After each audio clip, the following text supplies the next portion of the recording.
देवाची आळंदी जवळील वारकरी संप्रदायाची जमीन भूमाफियांकडून बळकावण्याचा धक्कादायक प्रकार समोर आला आहे। मारहाणीचा हा प्रकार CCTVमध्ये कैद झालेला असून या प्रकरणी दिघी पोलीस ठाण्यात गुन्हा दाखल करण्यात आलेला आहे।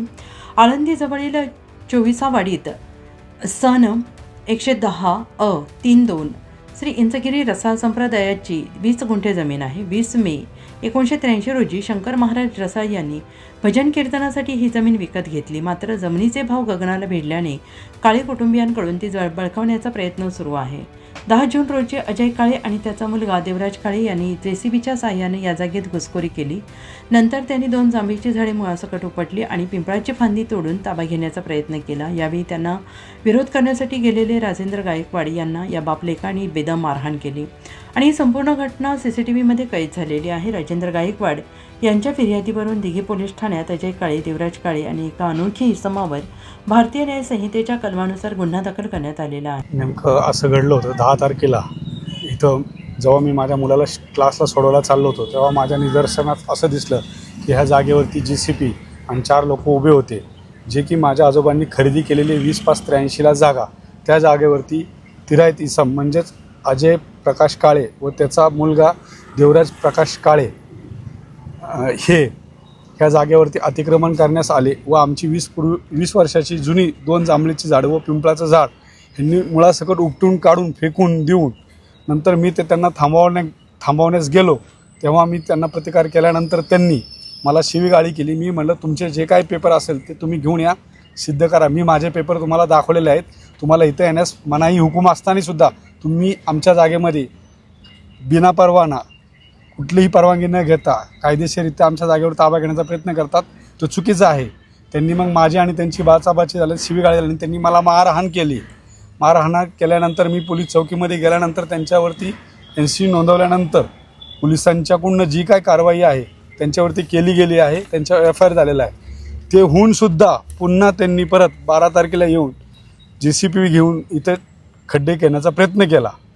परत मी त्यांचा तो प्रयत्न त्यांना सांगितल्यानंतर पोलिसांच्याकडे जाऊन आम्ही परत पुन्हा त्यांनी जो ट्रेसपासचा गुन्हा दाखल झाल्यानंतर त्याच्या गुन्ह्याचं उल्लंघन करून जी कारवाई केली त्याच्या अंतर्गत परत पुन्हा मी एक तक्रार त्यांच्याशी दिलेली आहे। त्याच्यावरती कायदेशीररित्या जे काय आहे त्यांना अटक करून त्यांना आत टाकण्याचा प्रयत्न करावा व वारकरी संप्रदायाला सहकार्य करावं ही आमची नम्र विनंती। जर कोर्टाने आम्हाला निकाल देऊन आज आमच्या ताब्यामध्ये ही जागा असताना आजही ही मंडळी येऊन जर आमच्या लोकांना मारत असतील तर आमच्यासारख्या वारकऱ्यांनी करायचं काय? सोडून जावं का? ही भूमी सोडून जाऊ का? एवढ्यासाठी हा अट्टाच चाललाय का? जागेच्या किमती वाढल्या म्हणजे आम्ही भजन कीर्तन करायचं नाही का? अरे त्या काळात तुम्ही आम्हाला जागा विकलेल्या आहेत, त्याचे पैसे घेतलेत, मोबदला घेतलाय आणि आजही त्या जागेच्या किमती वाढल्या म्हणून वारकऱ्यांच्यावर अत्याचार करायचा हा कुठला न्याय आहे? जी भूमाफिया म्हणून जी आता ही टोळी उदयाला येऊ लागलेली त्याच्यापासून आम्हाला त्रास आहे।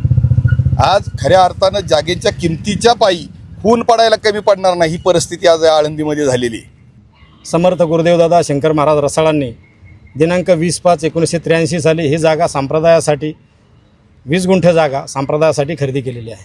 तेव्हापासून ही जागा संप्रदायाच्या ताब्यात आहे। असं असताना ही जागा घेतलेली आहे प्रकाश देवराम काळे आणि पार्वतीबाई देवराम काळे यांच्याकडून आणि ही जागा घेतल्यानंतरही त्यांनी हरकत अडथळा केला होता।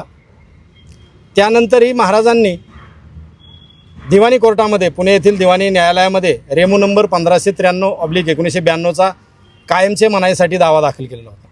त्या दाव्याचा निकाल 2002 साली लागलेला आहे आणि प्रकाश देवराम काळे, पार्वतीबाई देवराम काळे किंवा त्यांच्यातर्फे कोणीही असणाऱ्या व्यक्तींनी या जागेवरील वादींच्या म्हणजे महाराजांच्या ताब्यावेळीच हरकत अडथळा करायचा नाही अशा आशयाचे कोर्टाने हुकुमनामा दिलेला आहे आणि त्याच्यामध्ये स्पष्ट कोर्टाने म्हटलेलं आहे की it is hereby declared that defendants and anybody on their behalf have no concern, no right to interfere and disturb the possession of the plaintiffs over the suit property. The defendants and any other person on their behalf and are hereby restrained permanently from preventing the plaintiffs from raising the पक्का compound wall around the suit property. अशा असायचा हा निकाल 2002 साली मेहरबान दिवाणी न्यायालयाने दिलेला आहे। तो आजतागायत कायम आहे। असं असताना परवा दिनांक 12 मे 2026 रोजी या ठिकाणी अजय प्रकाश काळे आणि त्याचा मुलगा यांनी या ठिकाणी आणखी 2 साथीदारांना घेऊन या ठिकाणी जी झाडं आहेत ही आमची झाडं आहेत, आमच्या ताब्यातील झाडं तोडून टाकण्याचा प्रयत्न केला आणि जागेवर अतिक्रमण करण्याचा प्रयत्न केला.